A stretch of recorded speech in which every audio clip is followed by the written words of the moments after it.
डोकी फिरवून चाललाय समाज कुठेतरी परकट चाललाय.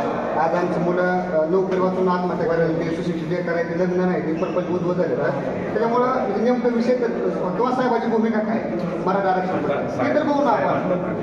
ठीक आहे 15 मिनिट थांबतो. अर्धा तास 1 तास थांबतो मी.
ऐका